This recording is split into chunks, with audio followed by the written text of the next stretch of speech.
Hi guys! 11:15 PM na eh. Wow, feng shui na. Brethren, family and friends, pinagpalang gabi sa inyong lahat. Ang inyong pong lingkod, Brother Norman, kung sa inyong pong feng shui, Pachi, Chimen, Yijing, and date selection consultant. So, kumusta po kayo?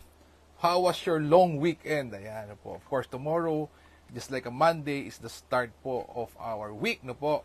And let's start school, and then business, negosyo, and then our employment. Simula na naman po.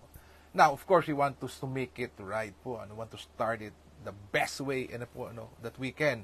Of course, lagi po itong ginagawa for my longest followers that we always check po yung quality or what to expect for the day po. Tingnan natin.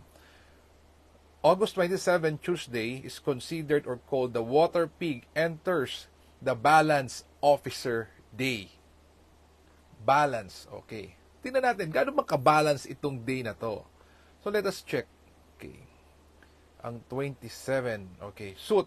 Ano bang suitable? Okay. Making a donation, discussion, meeting friends, utility services, and visit a beautician. Avoid marriage proceedings, setting the bed, legal matters, medical procedures, and buying assets not good for tomorrow.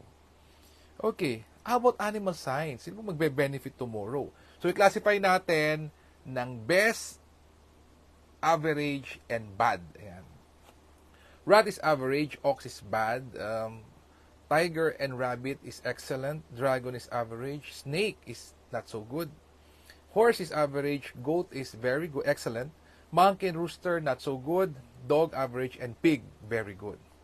Ayan. So tomorrow, sa ating mga BFF, hindi nyo inaasahan, meron kayong court proceedings, meron kayong medical check-up, so a doctor, you're gonna buy an asset, and then, yun, getting married, what to do?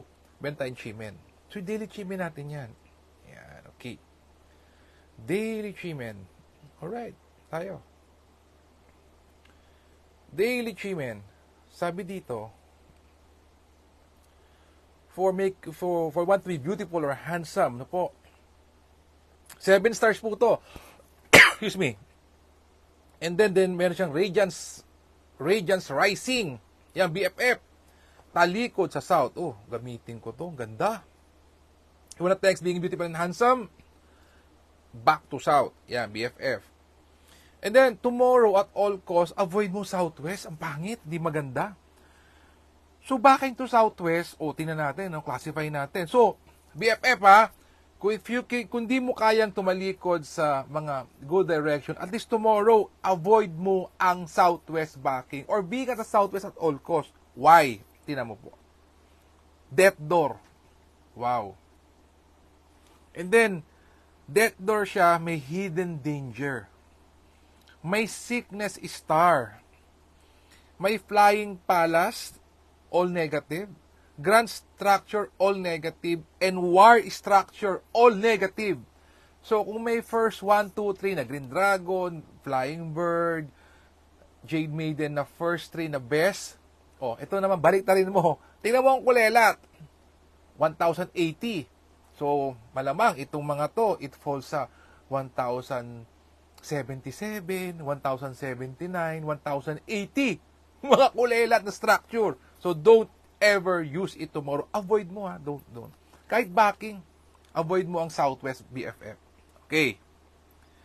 If you want to create opportunities, talikod sa Northwest. If you are not feeling well, talikod sa North. Ayan. And to do with finances, talikod ka naman sa Northeast. But if I were you, BFF, I'll use back to South. So how do we do it? Ayan. Script po tayo. Script. By the way po Wednesday 9 a.m. NGO TV, meron po tayong show na 1 hour. Don't you forget. All about feng shui, anything that you have in mind, you can question. Pwede kayong magtanong po doon. So, yun po. Don't forget BFF. Wednesday 9 a.m. NGO TV Network. Oh, see you there. Okay. Ito po. Practice. Script tayo. Using the south backing. Ito tayo. Gamitin natin. Okay. Again, tayo ha. Universe, I let go of all that no longer benefits my journey and open myself to become the person needed to fulfill my aspirations. I am deeply thankful for my blessings and I'm always eager to evolve, learn and do whatever it takes to achieve my dreams. I easily and effortlessly magnetize. Ayun. Ano bang imamagnetize mo? Balikan natin ang template. Okay. Easily magnetize perspectives and great reputation by always attracting the right space and environment that speeds up my success in everything I do. Amen.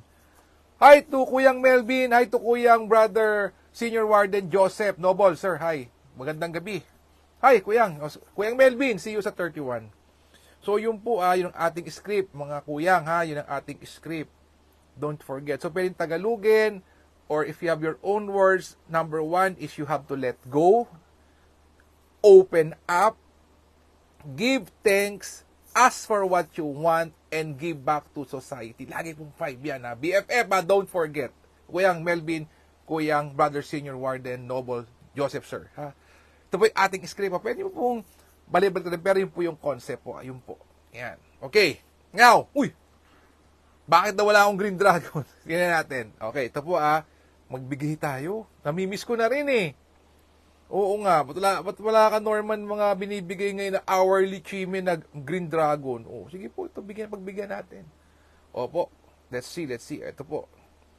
Para po sa August 27. Ayan, ito po. Okay. Ito na. From 5 a.m. Ito po 5 a.m. to 6:59 a.m. the third most auspicious structure in Chimen, the Jade Maiden watching the door. Talikod sa north. 7 a.m. to 8:59 a.m. mga Kuyang BFF, South Backing, Green Dragon returns, the number 1 most auspicious structure in Chimen. South Backing yan, ha? Ito naman, 11 a.m.